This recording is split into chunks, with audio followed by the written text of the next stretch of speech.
In the late days of March 1922, deep within the dark, dense woods of the Gruber forest, about 70 kilometers north of Munich, stood an isolated Bavarian homestead known as Hinterkaifeck. 6 people lived on this remote farm. Within days, all of them would become the victims of one of the most brutal, bizarre, and chilling unsolved massacres in German history.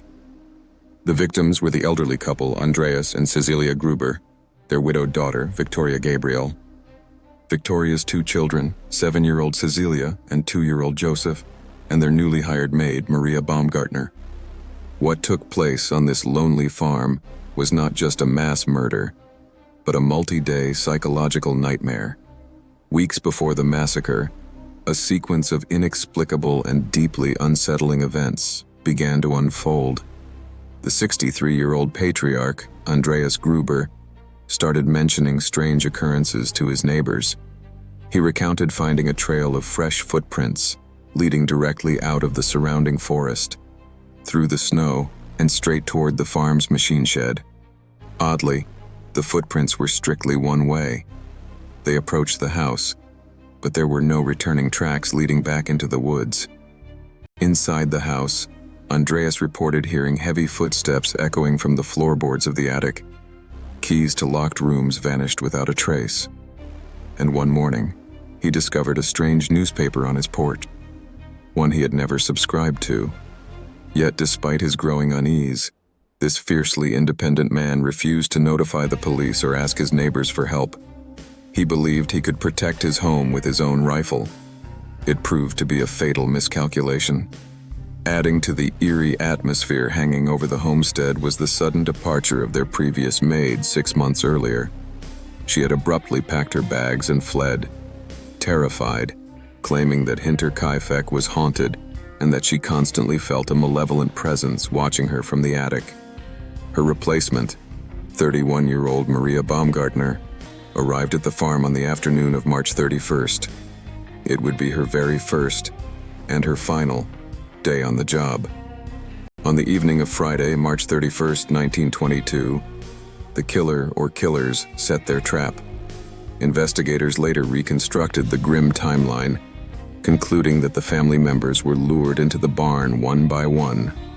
Something, perhaps an unusual noise or a disturbance among the cattle, prompted them to venture out into the pitch-black barn. Andreas Gruber was the first to enter. Out of the darkness, the attacker struck, swinging a heavy, sharp agricultural tool called a mattock directly into Andreas's skull. His wife, Cecilia, followed shortly after, met by the same swift, lethal blow. Then came their daughter, Victoria, and finally, 7-year-old Cecilia. Each was ambushed and struck down before they could even comprehend the horror lying on the barn floor. With the 4 family members silenced in the barn, the killer moved into the main house. There, they targeted the helpless newcomers. Maria Baumgartner was ambushed and killed in her bedchamber as she was still unpacking her belongings. Finally, the killer walked into the parents' bedroom and struck 2-year-old Joseph as he slept peacefully in his crib. All 6 victims succumbed to devastating trauma from the heavy mattock. Yet, what makes the Hinterkaifeck murders uniquely horrifying is not just the act of killing, but what the perpetrator did next. Instead of fleeing into the night, the killer stayed. They moved into the house and lived alongside the 6 corpses for an entire weekend. Forensic examinations later revealed a heartbreaking detail. 7-year-old Cecilia did not die immediately. She survived for hours in the dark barn, tearing out tufts of her own hair in shock and terror, while the killer made themselves at home. The murderer cooked meals in the kitchen, ate the family's food, and relaxed in their beds. Even more bizarrely, the killer took meticulous care of the farm. They fed the dozens of cattle, milked the cows, and kept the livestock watered throughout the weekend. Neighbors noticed smoke rising steadily from the chimney on Saturday and Sunday.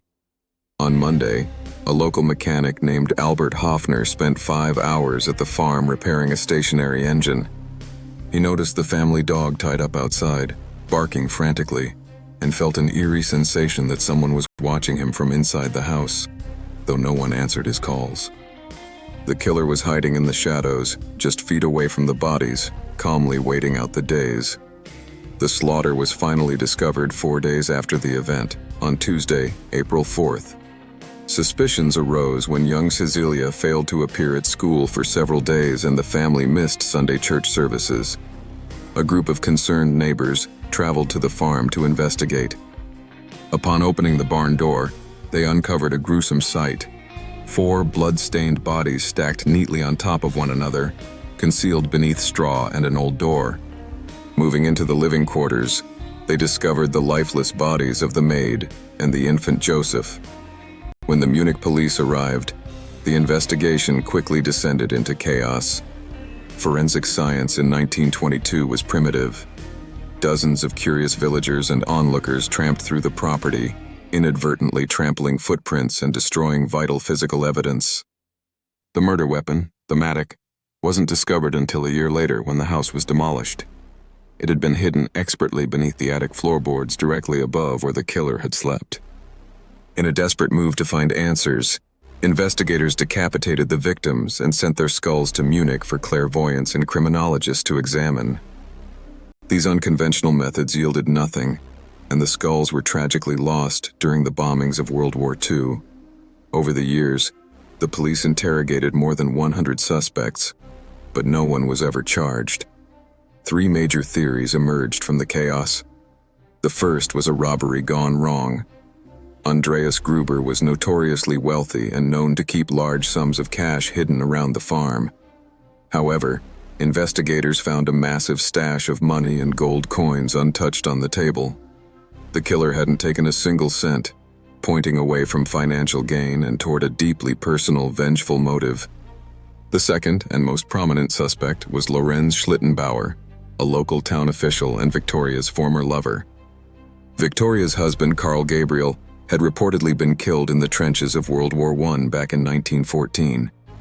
However, local gossip suggested that 2-year-old Joseph was actually the product of an incestuous relationship between Victoria and her own father, Andreas. Lorenz Schlittenbauer had claimed paternity of the child and wished to marry Victoria, a union Andreas fiercely opposed. Suspiciously, Schlittenbauer led the search party that discovered the bodies and disturbed the crime scene before police arrived.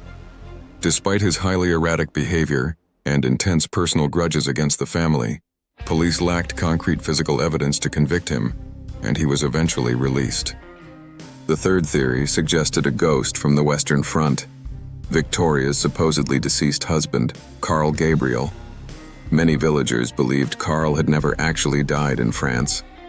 The theory suggested he had faked his death, returned to Bavaria, and slaughtered the family after discovering his wife's relationship with her father.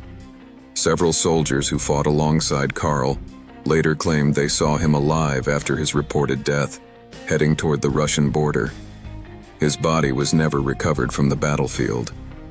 In 2007, students at the Fürstenfeldbruck Police Academy applied modern criminological techniques to the decades-old cold case. While modern DNA profiling and digital analysis couldn't pinpoint a definitive name due to the destruction of evidence and the death of all witnesses, the team reached a unanimous conclusion. They identified one specific suspect who matched all behavioral and situational profiles perfectly. Out of respect for living descendants, the Academy chose to keep the name confidential. However, they confirmed that the killer was a local resident who knew the family's daily routines inside and out. The ominous Hinterkaifeck farm was completely leveled by villagers in 1923. Today, nothing remains of the structures except a small, lonely memorial stone standing in the middle of an open field.